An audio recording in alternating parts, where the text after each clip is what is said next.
కానీ పెద్దలు చెప్తారు ఎంతకాలం బతికినమన్నది కాదు, 100 ఏళ్ళు బతకచ్చు, కానీ ఎంతకాలం బతికినమన్నది కాదు, ఎట్లా బతికినమన్నదే ముఖ్యం. అది పెద్ది సుదర్శన్ రెడ్డి గారి అంతిమ యాత్రకు తరలి వచ్చిన జనం. వాళ్ళేమీ మనం పిలిచిన వాళ్ళు కాదు, మనం చెప్పలేదు ఎవలకు.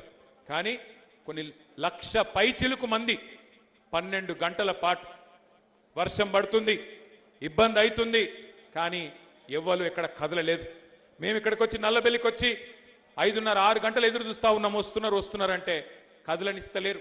అటువంటి జనసందోహం, అటువంటి అభిమానం నిజంగా పెద్ద జన్మ ధన్యమైంది.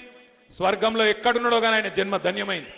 ఎందుకంటే ఇట్లాంటి అభిమానం ఇక్కడ మనిషి మరణించిన తర్వాతనే తెలుస్తుంది ఆయన గురించి ప్రజలు ఏమనుకున్నారనేది. గెలిచింది ఒక్కసారే కావచ్చు, కానీ జనం గుండెల్లో నిలిచిపోయిండు పెద్ది సుదర్శన్ రెడ్డి. అందుకే మీ అందరికీ నేను మాటిస్తా ఉన్నా, 2 ఏళ్లలో మళ్ళీ తిరిగి కేసీఆర్ గారు ముఖ్యమంత్రి అవుతారు పెద్ది సుదర్శన్ రెడ్డి గారు కోరుకున్న విధంగా. ఆ తర్వాత ఏ మెడికల్ కాలేజ్ గురించి అయితే ఇప్పుడే హరీష్ అన్న చెప్పిండో ఆ మెడికల్ కాలేజ్ కు పెద్ది సుదర్శన్ రెడ్డి పేరు పెట్టేది పక్కా పెడతాం.